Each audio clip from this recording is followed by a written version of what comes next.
Let's check on the S&P first. This is the E-mini. The first comment I will make will apply to all of them. They are buying dips, and it's stating the obvious, but sometimes it's good to remind ourselves of that. We can visibly see what the Fed did last week.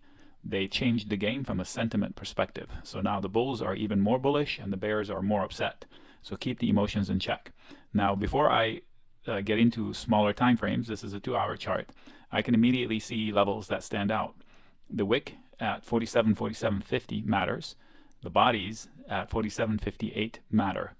And whatever's inside that candle, I don't think matters as much in the bigger picture because it was a violent move with not a lot of volume, so it is not a lot of problems on the way down if we start going down.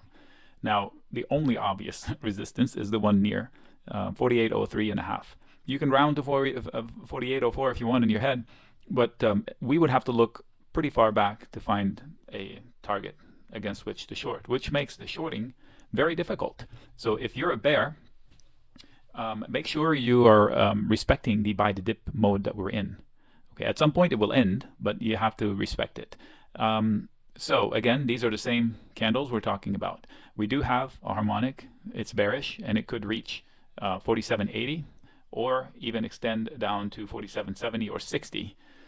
Now, if we lose the 47.47 area that we talked about, 47.46 and change, we might be able to start the descent towards 4,700. I bet you there are a lot of quote market makers stuck down there. There are a lot of sellers that were never didn't fix their positions on the way up, and now they're buried. So they're going to work extra hard to come out with something to bring us down there, even for a flash.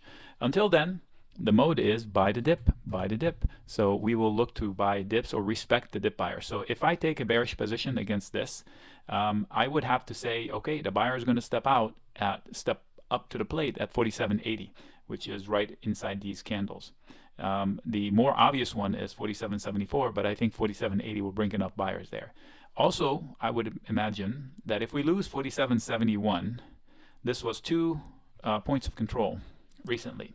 If we lose that, I think we have enough to lose this one, 47.57, which will bring about enough oomph to lose this one. So what you want is catch the bulls snoozing in order for the bears to have tag teaming bears, but that hasn't happened. Every dip they're buying.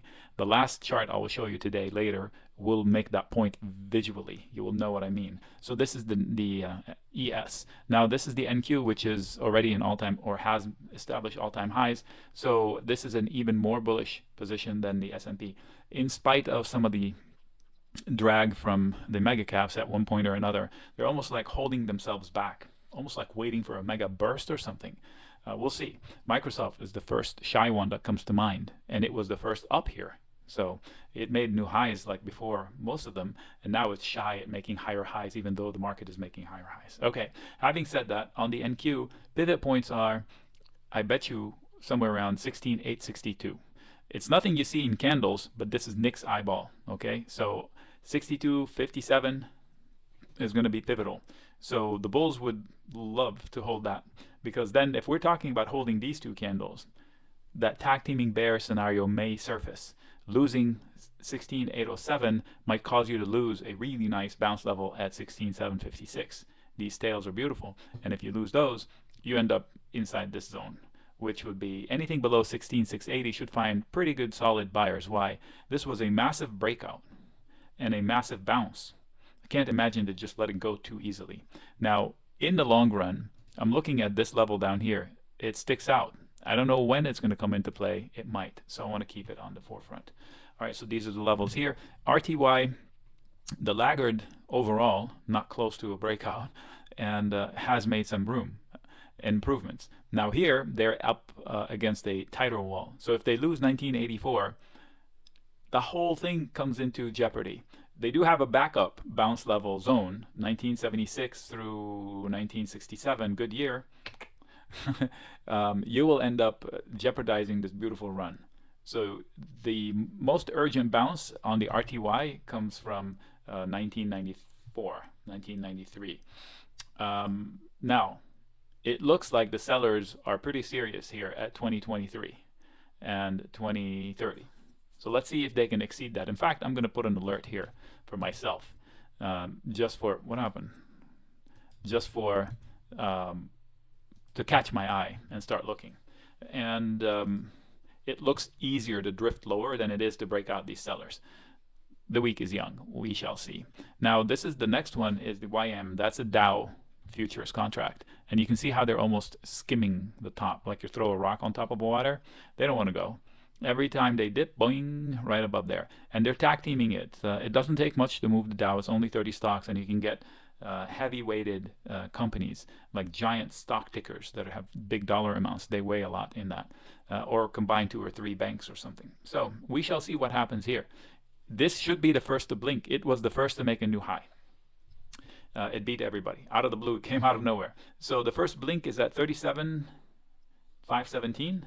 Those two, and they have backup bounces at 37,421. That one right there, and perhaps 37,322. And if you break those two candles apart in half, you would get 37,212. Now I don't need to give you levels on the top. It's just whatever we just failed at, because if we look left, we won't find anything else. Luckily, it's almost a flat top. So I would say 37,773. You take that out, that's not going to matter much. Where do we end up? 37,960, somewhere up there, 37,960. So 920 to 960. These are the big indices, the indices. So now if we look at gold, I had a conversation with somebody about gold.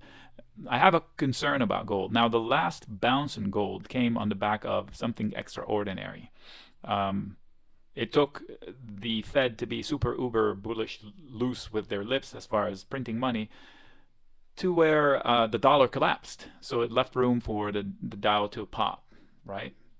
What is the next catalyst that's going to be just as big in order to take out these fails, this one and that one? Somebody said we're going to new highs. I want to see what would take this out. This looks like pretty strong.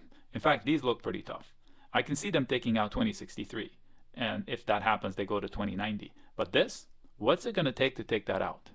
All right, so the last Fed meeting was an extraordinary catalyst. And you're going to need another one of these and another one in order to come out of this. So we shall see what happens there. I'm not a fan of starting longs here, but it's not a reason to short it. All right. As you can see, the bulls are completely in charge, so anybody shorting overall is going to be is going to have a tough fight. So yes, it is shortable, but I want you to respect the bounce. The bounces are coming exactly when they need it, and they're coming up with whatever they need in order to make them happen. So respect that.